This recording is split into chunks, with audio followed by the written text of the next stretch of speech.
Well, welcome to the Sassy Sunday Hour. It used to be Freedom Friday.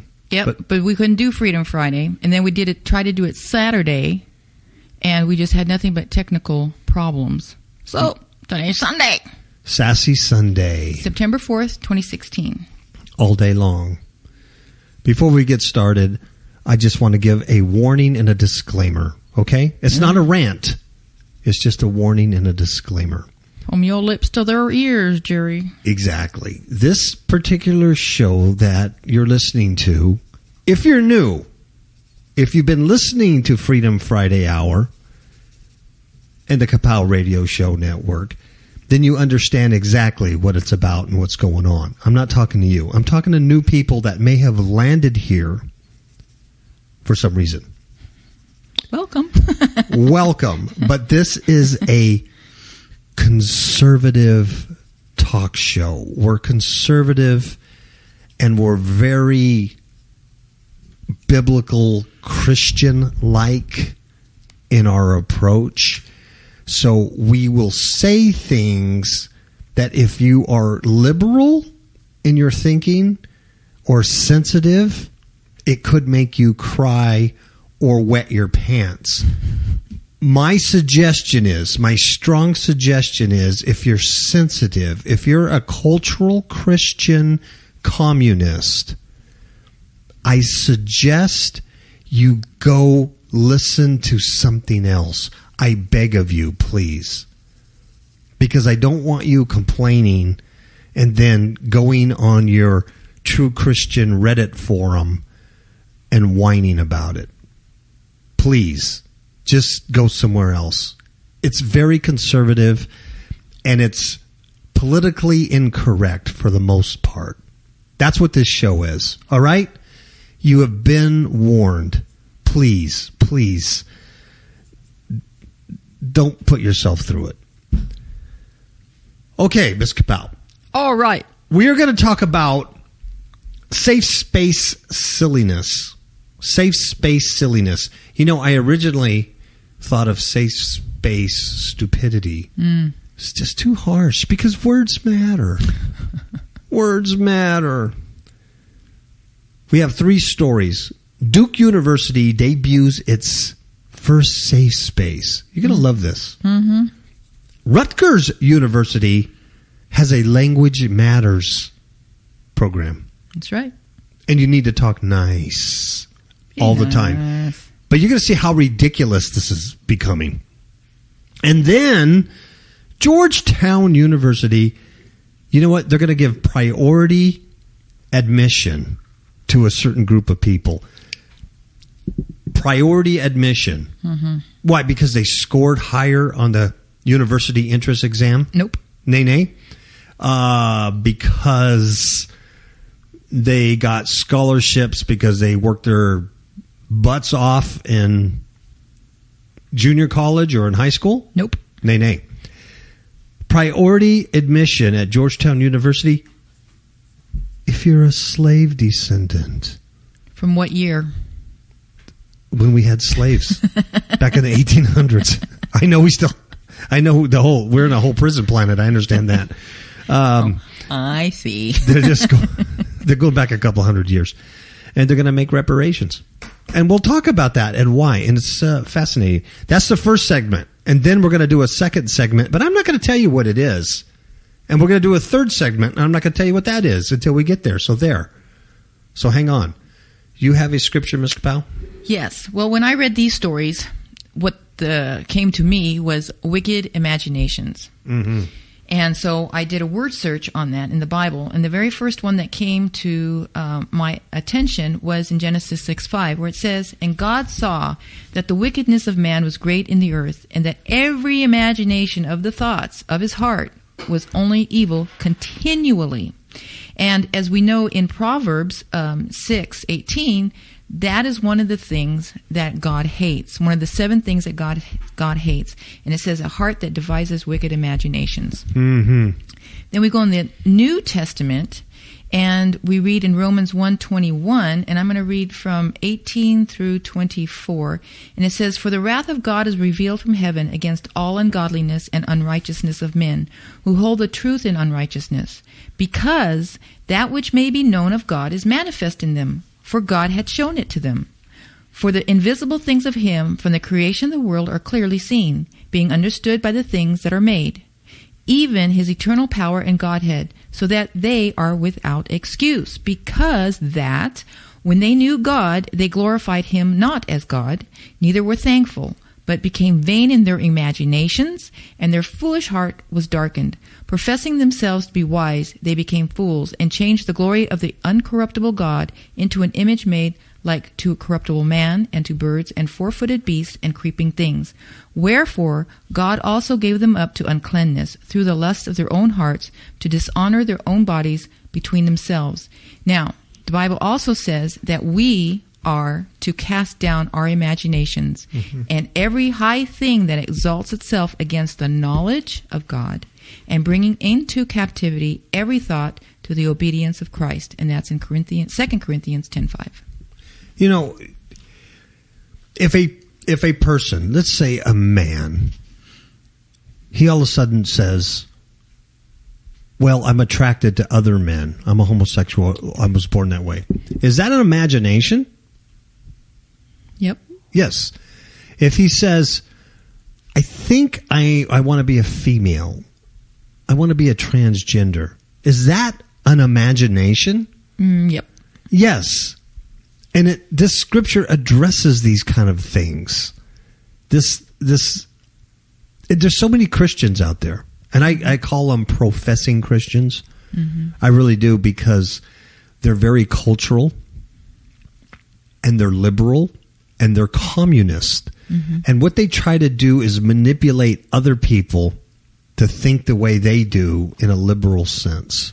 Which is witchcraft. They're trying to manipulate. It's not like we have a radio show and we're talking and we do have a conservative biblical viewpoint, but we're not trying to manipulate you. If you don't like our viewpoint, you just turn us off. I'm not going to go on your website. I'm not going to go on your Facebook page, and I'm not going to try to convince you of anything, because frankly, I don't care.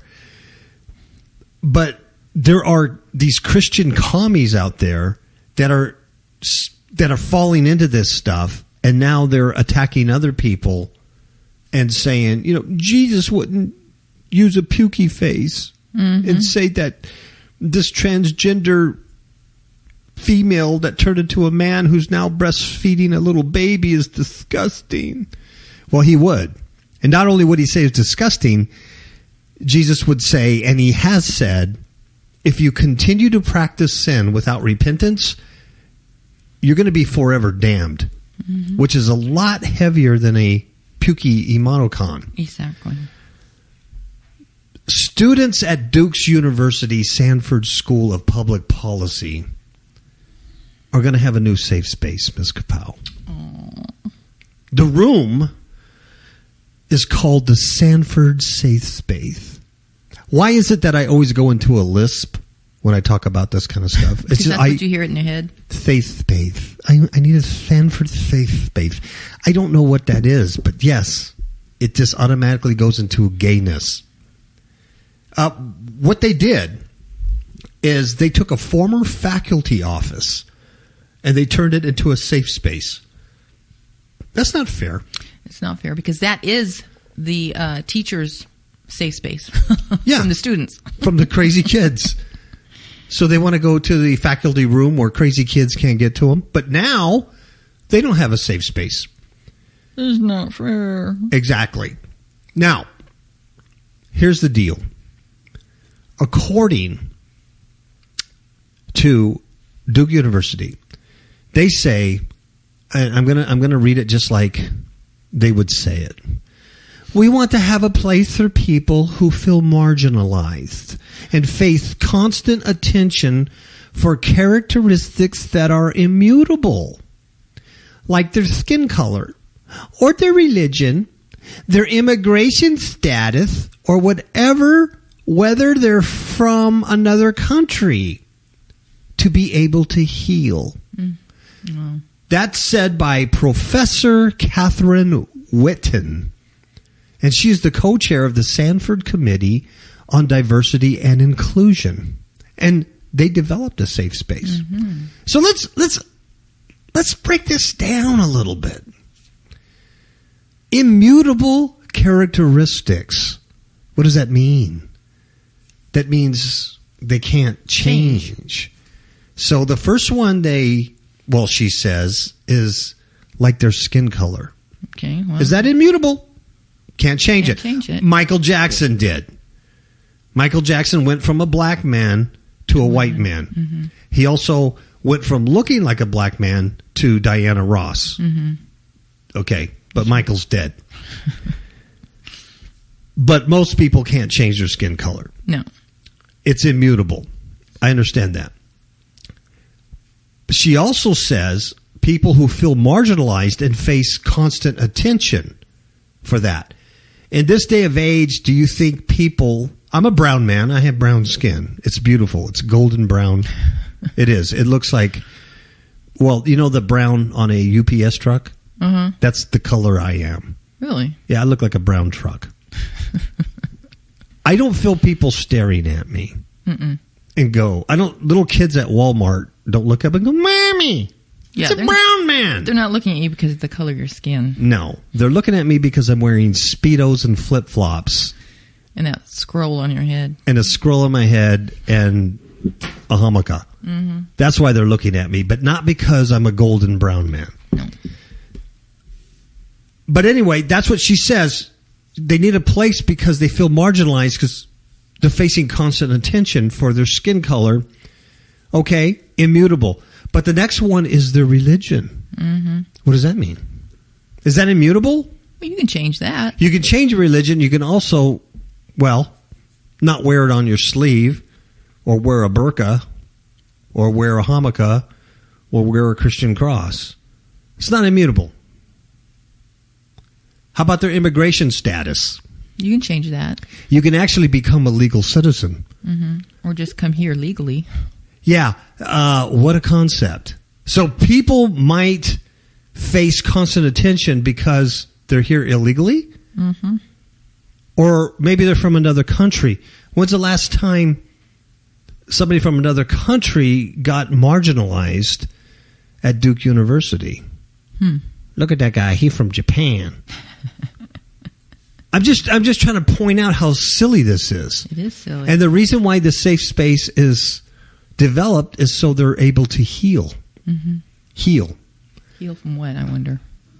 It's safe space silliness. It just shows you that political correctness and this sensitivity is out of control. Mm-hmm. If you were a terrorist from any country of your liking, and you really were going to do violence to this country, oh man, it's so easy pickings. Who's going to fight you? No one. Wow. Not very many people, I'll tell you. Yeah, not a whole lot in the universities. And it's sad because these are the kind of humans that we're churning out. Mm-hmm. I shouldn't say we're. I'm not doing it. They are. It's a sad state. It's Gutterville. Like I said, the toilet is already spun. It's been flushed. It's in the pipes. We're in the pooper ocean. There's nothing left but the bacteria to eat us. That's right. Because I live in the negative.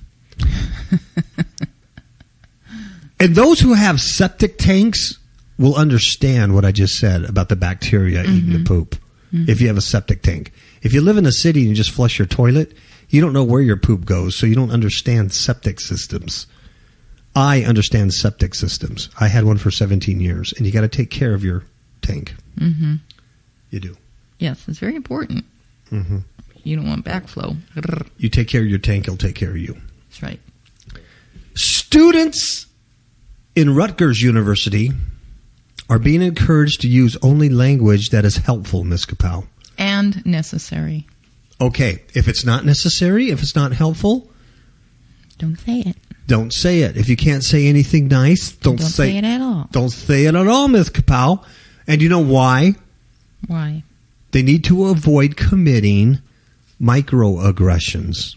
Oh, microaggressions. Microaggressions. And they have these posters everywhere. It's a display. And it's part of the school's Language Matters campaign. Yes. And it also includes handwritten definitions of the 3 types of microaggressions. You'll love this. As well as a flyer listing potentially offensive words and phrases. You're going to love this political correctness. All right? So, it's Language Matters. And the language that students are encouraged to use must be helpful and necessary to avoid committing microaggressions. The displays, they have photos, and it's entitled Language Matters, Think. And it's placed in the College Avenue apartments by a resident assistant, according to a current resident of the building who does not wish to be identified. I like how it says that victims of microaggressions are more at risk for illness and diseased immune systems. Yes, and I don't know what scientific study concluded that. Exactly. But if you're mean to me with your microaggressions, I could get the flu. Yeah. Because you're so stressed. Yeah. That your immune system has gone because down. you got a frown on your face all the time. Mm-hmm. The bulletin instructs students to ask themselves, check this out, their choice of words is true? Are they helpful? Are they inspiring? Are they necessary? And are they kind? Before speaking out. And also includes a list of potentially offensive terms such as retarded and illegal aliens. Wow. Can you imagine that? Ask yourself, are they true? Are they helpful? Are they inspiring? Are they necessary? What kind of zombie planet I know. are they trying to create? Because what they're saying, to me, is a macro aggression. It really that irks my nerve because I can't say what reality is. That's reality. That person's here illegally. They're a foreigner. They're an illegal foreign. They're a legal alien. Mm-hmm. If a person is retarded, it just means they're mentally retarded or physically retarded. It's just a term. That describes their. You know what's amazing? The other day, Friday, Miss KAPOW and I had the beautiful pleasure of going to Hurricane, Utah again, and driving there on this Labor Day weekend. They had big signs on the freeway. Mm-hmm. These big, what do you call them? Digital signs. Mm-hmm.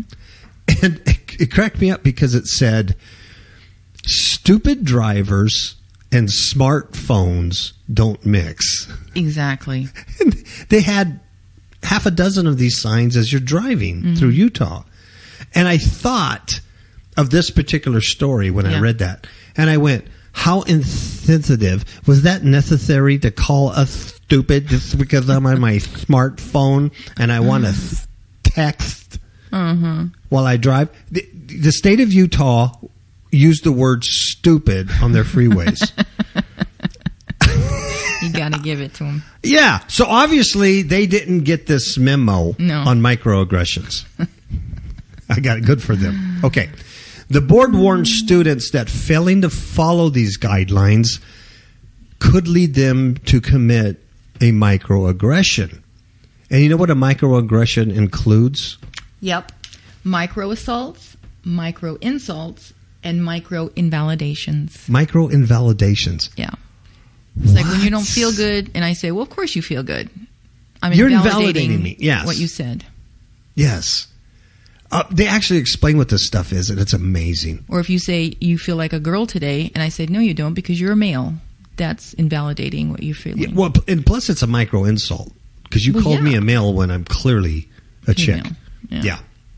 And also included in this bulletin board is a flyer from the Language Matters campaign. It's an initiative launched by the Center of Social Justice Education and guess who else? Who? LGBT communities. Now, see? You see how it's always tied in there. There's a couple of other articles we'll get to later about witchcraft, and you will see the LGBT agenda tied in with these occult practices all the time. It's all interwoven. It's the rainbow serpent. Right. It's the same spirit when we were having the Black Lives Matter. Yeah. Yes. You know, it's crazy because they want to be part of the group. They don't want to be ostracized, but yet they do. They do everything in their power to be separated from the rest of the community. Mm-hmm. It doesn't make sense. It's just chaos. Mm-hmm. It's just chaos. Well, this particular flyer and this campaign, it lists various terms that some people might find offensive. It presents scenarios such as saying, quote, he looks like a terrorist to somebody who is, to someone who is a United States veteran, say. So that would, for some reason, that would get the veteran, he would be offended by that. I don't know why. Or using the phrase, that's so ghetto, around someone who grew up in poverty. Well, look, just because you're poor doesn't mean you live in the ghetto. Yeah, but you know what? They're two Those different are the things. terms that they've made up. Yeah. Being in the ghetto. Yes. Just like the N-word. Yes. Those are their terms. Yeah. And now it's bad. Now it's bad. Or commenting like, oh, that exam just raped me in the presence of a survivor of sexual assault. I don't know how a person is supposed to determine that. Like, raise their hand. Who here has been sexually assaulted? Mm-hmm. No one? Oh, okay. Well, I have something to say. Wow, that exam just raped me. That's how ridiculous Retarded. This is. Yeah. Well, that means you just said retarded. That's a microaggression. You get a blue slip. I did. Oh, that's bad. The thought police are after you. The website, the Language Matters website, which is a beautiful place to go, by the way, includes a presentation similar in nature to the flyer, outlining the big impact of little things and providing examples of the 3 types of microaggressions. Let's break this down, folks. You're going to learn something here. In case you've never heard these terms, now you'll know what they mean. A micro assault may include avoiding someone. Wow. Yeah. You just avoid them. That's a micro assault. Isn't that something?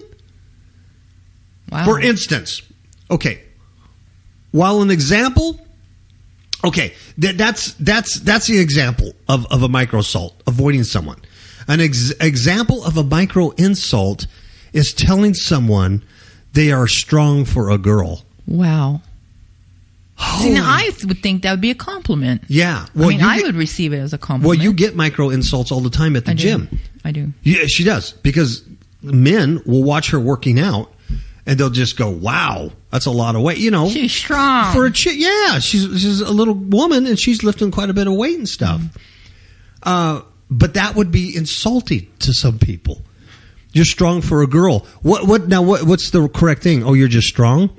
Because that's an insult because a girl... But women physically... Yeah. Unless there's some kind of exception, are usually not as strong as a man. That's just the way they're built. Yeah. Men are not as smart as women. So, if you said, I know, I'm just trying to be nice. We're smarter. Actually, yeah, we don't need chicks at all. Right, guys? Ooh, I just micro-assaulted all the women. I'm in trouble. Okay, thank you for laughing. Why'd you throw that at me? A micro-invalidation. What is that, Ms. KAPOW? It could involve asking an Asian or Latina person where they are from. Because obviously they're not from here. And so that's a micro-invalidation. Wow. I get that all the time. But I would think that would be an insult too. Yeah. I get that all the time. They go, where you're from, but I don't think it's because I'm a brown man. No. They want to know where I'm from, and I go, well, Southern California. And I think they ask that because I'm wearing Speedos and flip-flops at Walmart. Mm-hmm. It's ridiculous. I mean, can you just... It really is. It's stupid. And requiring other kids to then conform to this, like normal people. Mm-hmm. Anything you say is going to be a micro insult, a micro invalidation, a microaggression. This is ridiculous. It is. It's stupid. You talk about libtard out of control. And guess what? Simply avoiding offensive language, however, is not enough, according to Rutgers University. It claims that microaggressions can also be nonverbal and environmental. Well, of course, the way you look at somebody. Yeah. Nonverbal microaggression. Not including them in something. Oh, yeah. Or just making a frowny face. Mm-hmm. Not saying good morning. Not waving to them. It sounds like your Uncle Jack. Sounds like your Uncle Jack when people don't talk to him at a party. He gets his feelings hurt. He would fit perfect in one of these universities. Wow. It's unbelievable. So anyway, that's where we're at. Nasty. Okay, one more. Georgetown University. Georgetown University, what they did back in 18-something, I don't know. There were 1838. Georgetown University is a Jesuit school. Mm-hmm. They had 2 priests there, and they served as president back in 1838. Right? Right. Well, what they did is they orchestrated the sale of 272 people to pay off debts at the school. So they sold these slaves, and they were sent from Maryland to plantations in Louisiana. And now the university feels bad about that. Okay? So what they're going to do is they're going to give preference in admissions to the descendants of slaves owned by the Maryland Jesuits, as part of its effort to atone for profiting from the sale of enslaved people. Wow. The problem is not admitting, that was wrong, selling people to pay off our debt.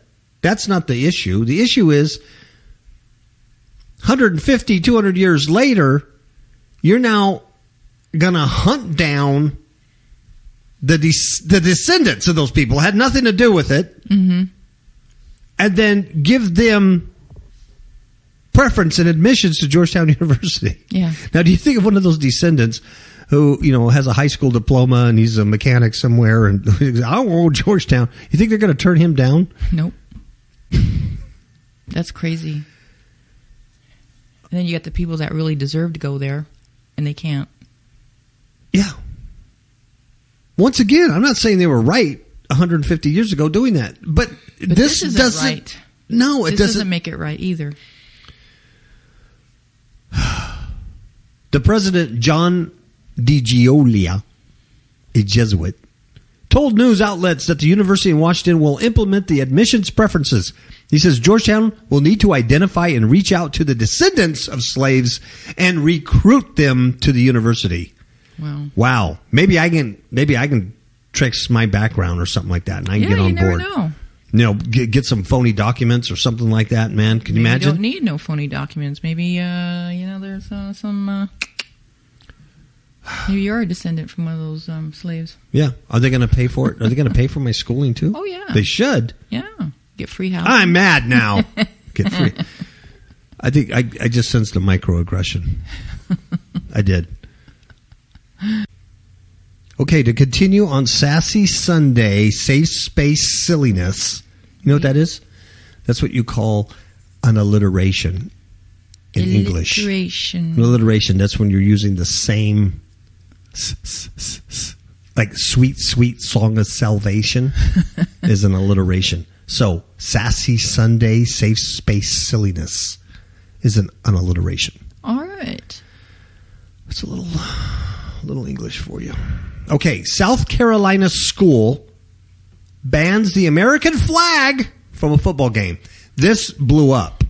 Oh, yeah. This blew in their face. So, because this is absolutely asinine. Yes. In fact, this story was written August 29th, and during the week, there was so much backlash over this because there's a video of a police officer, and I know who he is. He's a school resource officer. Sure. He's being paid overtime to work the football game, and he's just doing his dumb job. Right. And they say, don't let these kids in with the American flag. Yeah, it's not his fault. He's getting orders from the people above. But the video shows a police officer refusing to let a teenager into a football game carrying an American flag. Yes. So it blows up in everybody's face, including that police department. Yeah. Whose chief says, no, we didn't dig it either, but we're just basically getting paid. Mm-hmm. So if I tell you to go shoot an unarmed black man, you're going to do it? He says, okay, I won't go there. Okay. Travelers West, South Carolina. School officials' decision to ban students from displaying the American flag at a recent football game is creating controversy in the school district. And believe me, it did. Mm-hmm. And it should. Yeah. In fact, I'm talking about this story, but the way it is now, the principal had to reverse this. And yeah, instead of banning flags, they had to make rules on the use of the flag. Mm-hmm. And this is the reason why they did it is absolutely ridiculous. You talk about a bunch of libtards. Yeah. All right. The school principal, his name is Lou Lavely. Lou Lavely. He banned students from carrying American flags into a football game against Barrega High School. Guess why? Just tell me why. Probably because the students at Barrega are Hispanic. What? There's some Hispanic students at an American high school? God forbid! It's so stupid. And Lavely contends the American flag could have been used to taunt those students. Wow. Are you serious? This guy's a sharp pencil, and he's the one leading our kids into education. He should be fired. Yeah. He should be selling hush puppies at JCPenney's because this guy has the brain of a snail. Mm-hmm. That's not a microaggression. That is a macroaggression. It's a fact. It's a fact. What an idiot. What a moron. Nothing happened. It could, maybe, green cheese could fall from the moon and hit Mexicans. So no more moonlight. What an idiot. He is an idiot. Oh, he's a man. retard. Yes. Anyway, he said, no, don't let him in. And it's causing big concerns in the community about this ban. Any decision to not allow the American flag to be used in an improper, taunting, unsportsmanlike manner is first and foremost in the interest of promoting the safety and well-being of all in attendance at school events. This decision would be made any time that the American flag or any other symbol, sign, cheer, or action on the part of our fans would potentially compromise the safety of all in attendance at a school event, quote unquote. That was his prepared statement. How many times have we read that there is violence at a high school game because of the American flag? Zero. Yeah. How does it harm anybody? I want to ask another question to this principal. What country, what soil are you on? Mm-hmm. You're on American soil. Yeah. Idiot. The Mexican kids, the Hispanic kids that may go to this other school, what are they? They're Americans. He's a racist. You know that? Yeah. Because only a racist would do something stupid like that. Exactly. Seriously. Yeah. He hates Mexicans, and so he thinks he's projecting that on. Right here. There's a picture of this cop turning this. This is what then got him in trouble. See, because that's the law. Mm-hmm. You know, you're saying this guy doesn't have the First Amendment of free speech to carry an American flag. That's right. Wow, and you think it would end there, wouldn't you? Yeah, you would think it don't. What I said was August 29th? Yep. This is August 31st. 2 days later, after the uproar, you would think any high school principal with the right mind would stay away from this, right? Yep. Not those people in Owasso, Oklahoma. Owasso high school students contend officials turned them away from a school football game on Friday. You know why? Because they wanted to bring American flags to the event. Yeah. I think they should ban football. I think they go. should ban high school football because it's causing contention. Well, I was queen for the day. I would. The incident occurred on the same night. Oh, it was the same night, by the way, of the South Carolina high school incident. In Northeast Oklahoma, Owasso senior Brandon Conrad said several students brought American flags and other patriotic gear to the USA-themed opening football game Friday. It's USA-themed, by the way. Well, let's bring Russian flags then. Oh, yeah. You know, here's the deal. The Olympics, all these countries displayed their flags. Mm-hmm. That's what it was about. Yeah. It should have been banned. We need, here's what I'm proposing, a one world flag. There you go. One flag for everybody. Nobody gets their own. One flag. A one world government, one world economy. We need an Antichrist. Yeah. We need the Antichrist flag. Let's fly that one. Let's take a mark of the beast. Let's get it over with, folks. And we're all the same. We're all the same and we're happy. We're all in a big safe space. We're all in a big safe space. So anyway, this kid, he was turned away and forced to stash all his patriotic stuff in the car. And not just him, but other kids. And he says this. Here's what he said. Our principal told us it was okay. But when we got there, Duffield, I don't know who Duffield is, but Duffield tells us it's not okay. Oh, he's the athletic director. Mm. So the senior, his dad, told the news site the students resisted. But guess what? Police. Here we go. We have a problem with this. The police refused to allow them inside with the American flag. Now, see, the police are not going to get in trouble for this. Mm-mm. Of course not. Why would they? Yeah. You can't do that. Every time we asked why and tried to justify our case, they, meaning the police, just simply came back with take it up with Duffield. And you haven't heard from him. Smart cops. Did they have a donut in one hand? I can say that. I used to be a cop. I can make fun of cops. You can't, the listeners, but I can. And I've seen you with donut. Yeah, you have. Mm-hmm. The incident sparked controversy when a video of a police officer turning a student away from the flag at South Carolina forced everybody in Carolina and here to blow up. Exactly. So a district spokeshole claimed officials banned the American flag in the student section because, once again, it may have blocked the view of some people trying to watch the game. Oh, for the love of pizza. Not that it did, but it could. Why don't we just ban hats or big-headed people? Because someone's big head could block somebody. My view. Are you serious? The students, in fact, our students, run on the field with an American flag, and so the only thing we will review is what items in the student section would give the best game day experience for our students, the people behind them.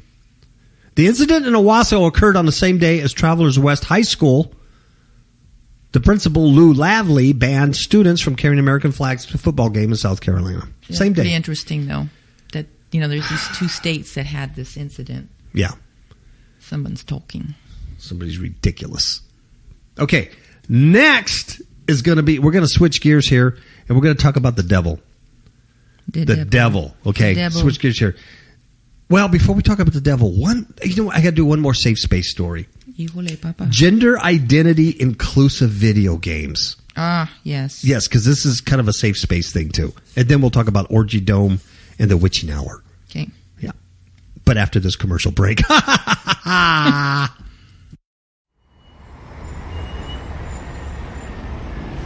I don't know what all this fuss is about these pestilence. I think the scientists are doing a great job. Clueless, in the dark, I think the government's doing a good job. Have no idea what is really going on? I have an app for that. KAPOW Radio Show app for iPhone and iPad. KAPOW Radio Show app for Android. Get the app. Get a clue. Hey, Vinny, I love politicians. I think they've got my best interest in mind. Get the app. Get a clue. FifthHookMedia.com. All right, we back, Miss Pam. We be back. A lot of transgender people, these transsexual people who, men who think they're women, women who think they're men, they live a lie. Definitely. That's not who they are. They're not. That's not who they are. They live a lie. It's a vain, evil, wicked imagination. Yes. So now video game makers are going to allow people who already live a lie in real life to live the life of a lie in a video game. Yes. So this makes all the sense in the world.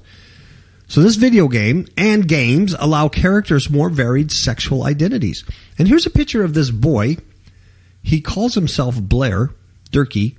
He's a little boy who decided to be a girl. So there's a picture of him, and he's all, or she, or whatever it is all excited about this new game because now it could create its own avatar, its own characters according to the gender it feels it is. Exactly. Does that make sense? Yes. In the popular simulation game called The Sims, players have long been able to create male and female characters, but only up to a point. But this year that all changed. Uh-huh. In May, Electronic Arts, the publisher of The Sims, released a patch for the game that removed all gender barriers. There you go. It frees players to create virtual characters with any physical attribute. Isn't that cool? Yep. For Blair Durkee, this is the boy who looks like a girl, the shift was significant. The day after the patch was introduced, Durkee is a student, also at South Carolina University, logged into The Sims and started designing its first transgender character. It named the character Amber. Wow. It gave her a deep voice like this, "Hi, I'm Amber," and broad shoulders like mine, and made her infertile. See, don't you think that's interesting? I think it's retarded. Yeah, it is retarded, but interesting that Yes. make it infertile. Made her infertile, which is really the only attribute that all trans people have in common, said this thing. he-she, 28-year-old he-she. Transitioned to female at age 24. Been a female for 4 years. Wow. A lot of people assume that all trans men have feminine features and trans women have masculine features, but that's not the case. It's not the case at all. This inclusive attitude towards gender and sexuality, once a rarity in video games, is becoming more common as games take on more diverse and weightier subject matter beyond flesh-eating zombies and alien attacks. So what all this is doing is your little 8-year-old kid who's playing video games, he can now pick his transgender characters, and all it's doing is desensitizing. Yeah. Mm-hmm. And desensitizing the kid that this is okay. This is normal behavior. Mm-hmm. Yeah. And then you go to church on Sunday, and then you think you're a Christian, and your kid thinks he's a Christian because he goes to church, and then he yells at other people. They're insensitive and committing microaggressions when they try to speak the word of God and say things like you just read about vain imaginations. Exactly. And then you have cultural Christian communists. That's right. The CCCs. Mm-hmm. The triple Cs. In recent years, new games have emerged such as Papers. Please. Yes, Papers, Please, by the independent designer Lucas Pope. It puts players in the role of an immigration officer at the border of a fictional country. That game... the game That Dragon, Cancer, caught the attention of critics and players this year for its emotional portrayal of a family grief.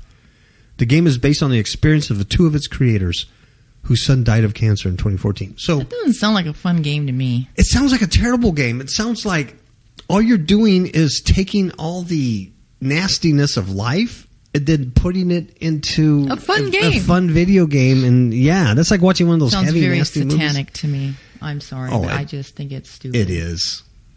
There's a game called Camp Buka, made by 5 independent developers. And it's going to put players in the shoes of an American soldier stationed at a detention center. Who knows? So this has something to do with the invasion of Iraq. Yeah, things like that. So they want the games to provide emotional responses and convey a deliberate message and all this stuff. So that's why they're doing this gender nonsense. Oh, in these war games, there's no winning side. Oh, just like Pee Wee football or whatever it is. There's no winning side. Yeah, everybody's so the same. I don't know what that's all about. Everybody's Let's play a the same. game, but there's no winners. You can't win. All You just are winners. No losers. Man. Other games have followed the example set by The Sims.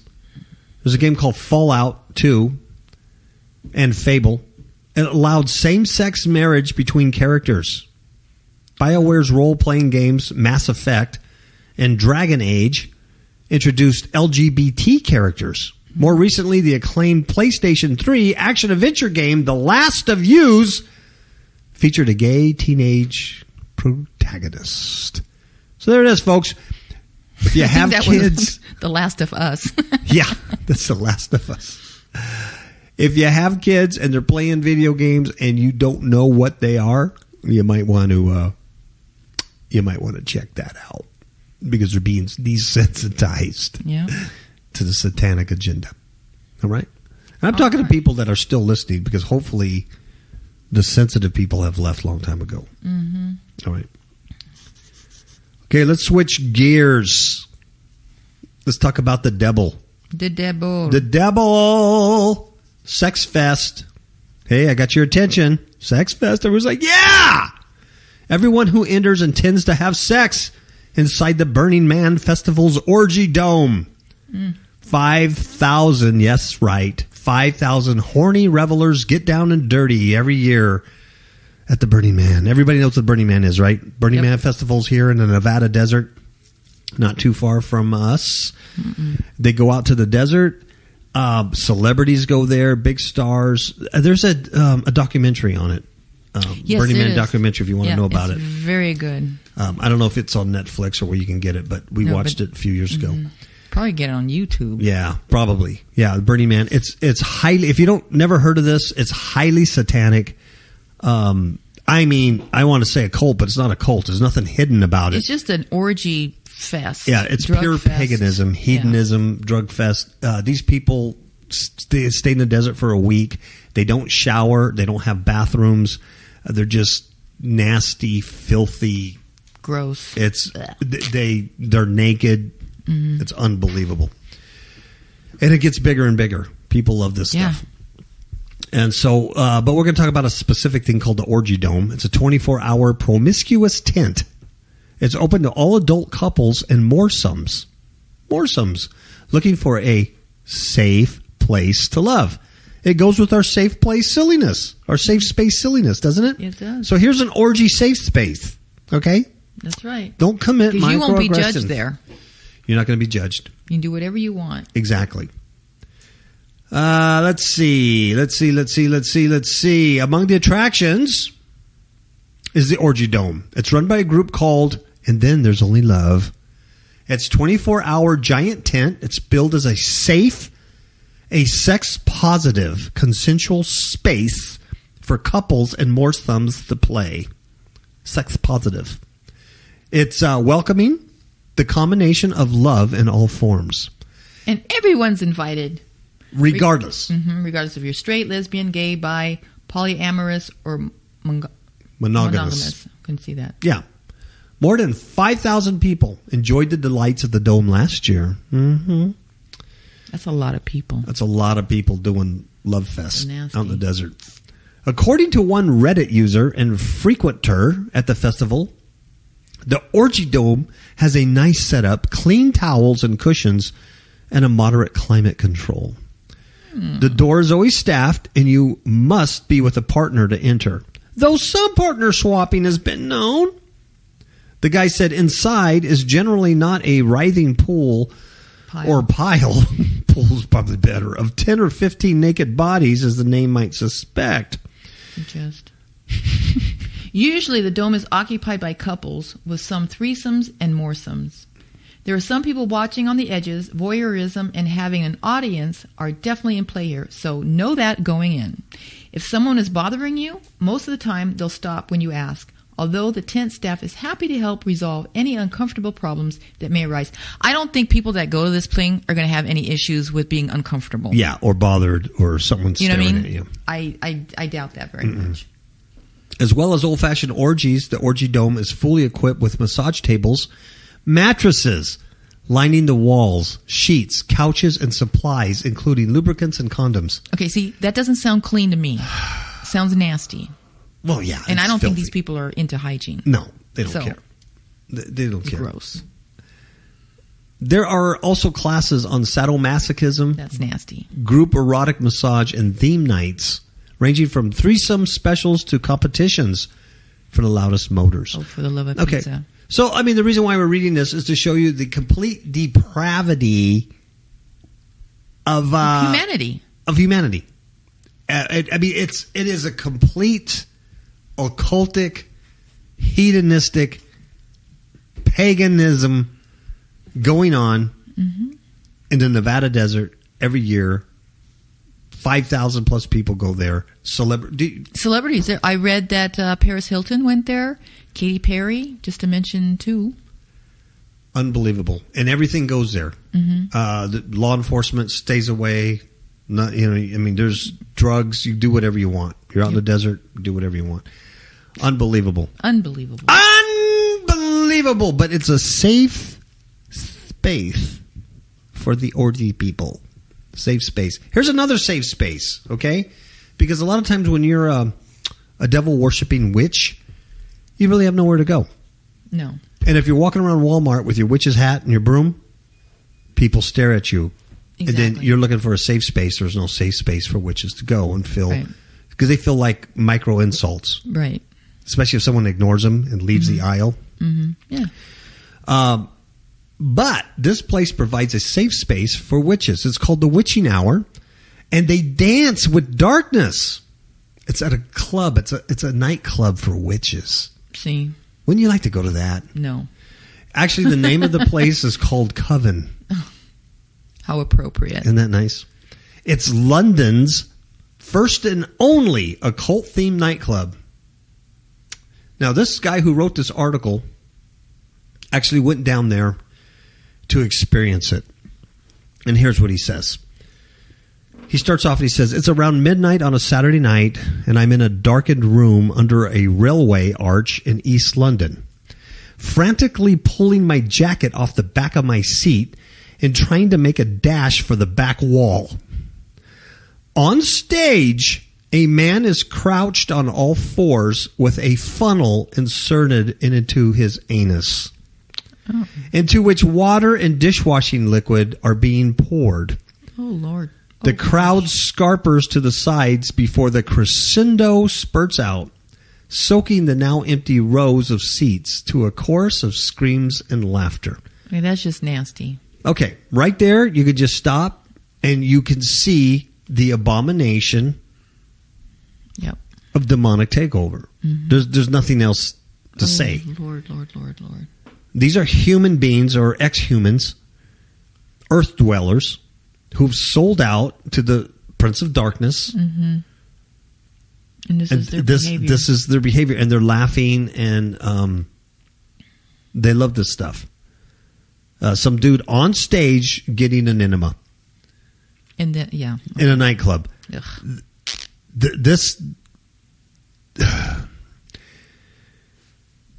Our photographer, Steph, turns to me and says solemnly, I don't think we'll be able to use these pictures.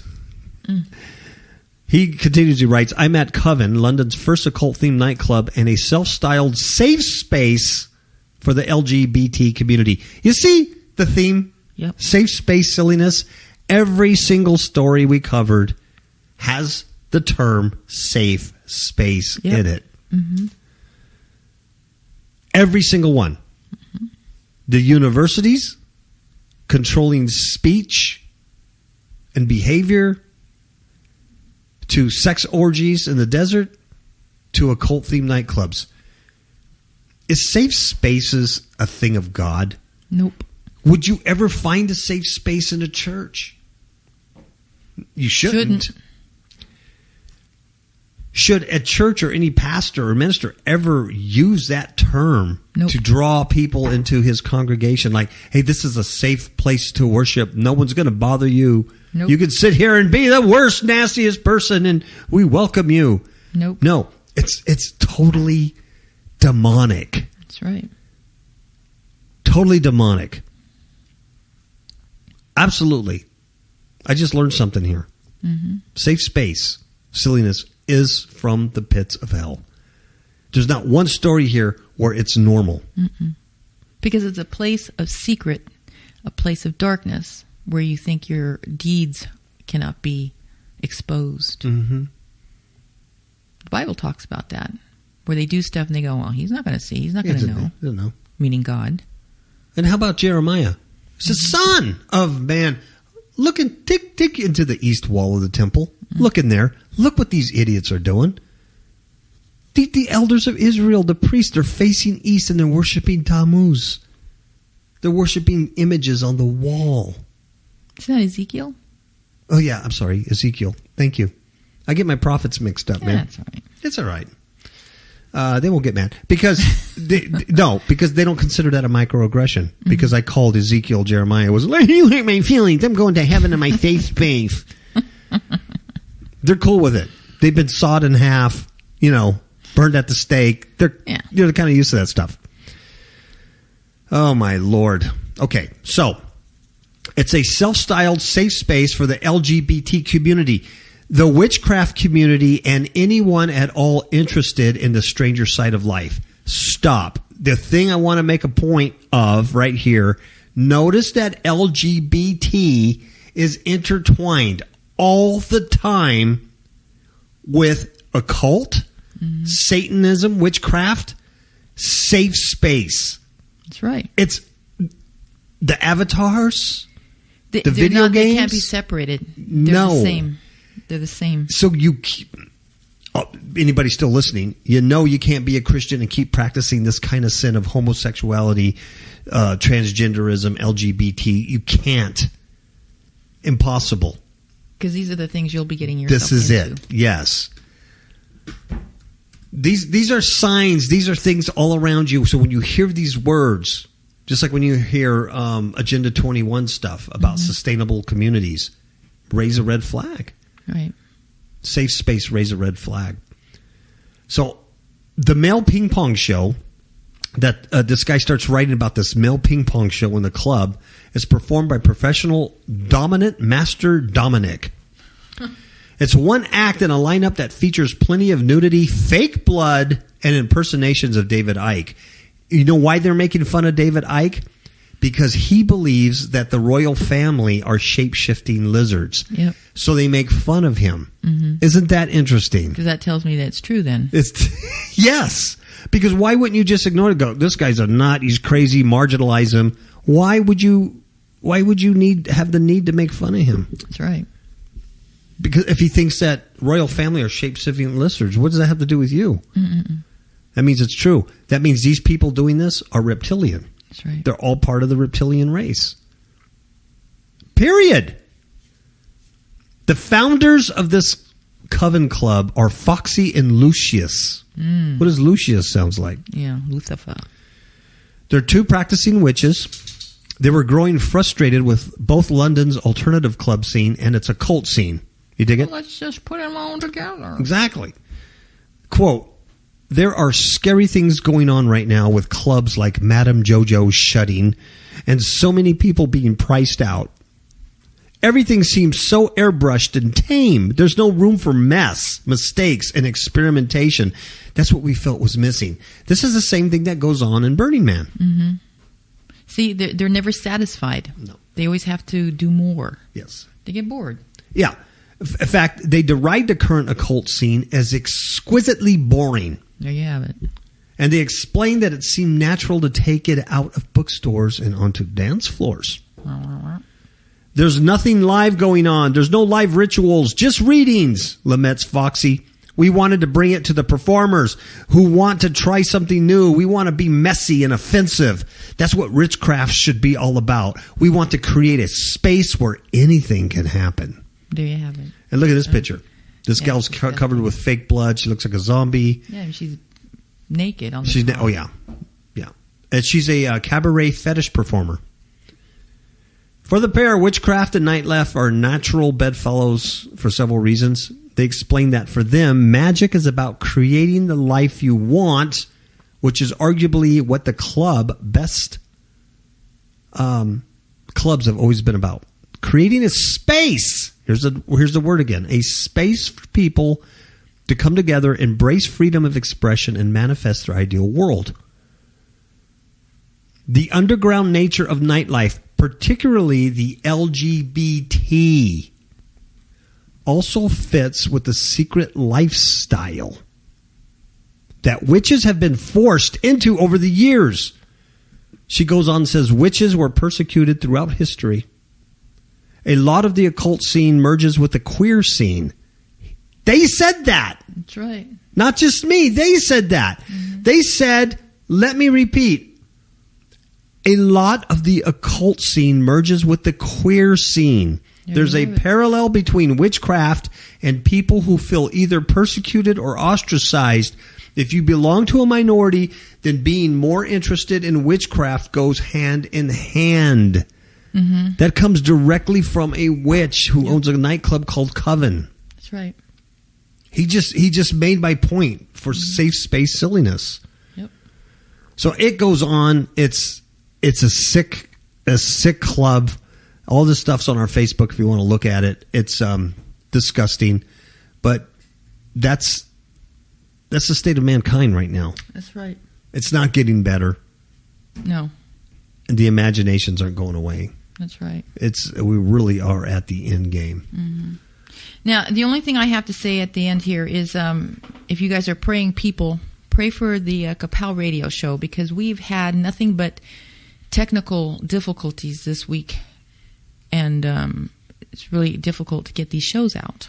It is. And even doing this one, because no one will know this because I will edit, but I had to stop, half a dozen times? Oh, yeah. Just doing this show. I've had to stop. Hours. Actually, days. Because we've been trying for... Just to do this one little Freedom Friday thing.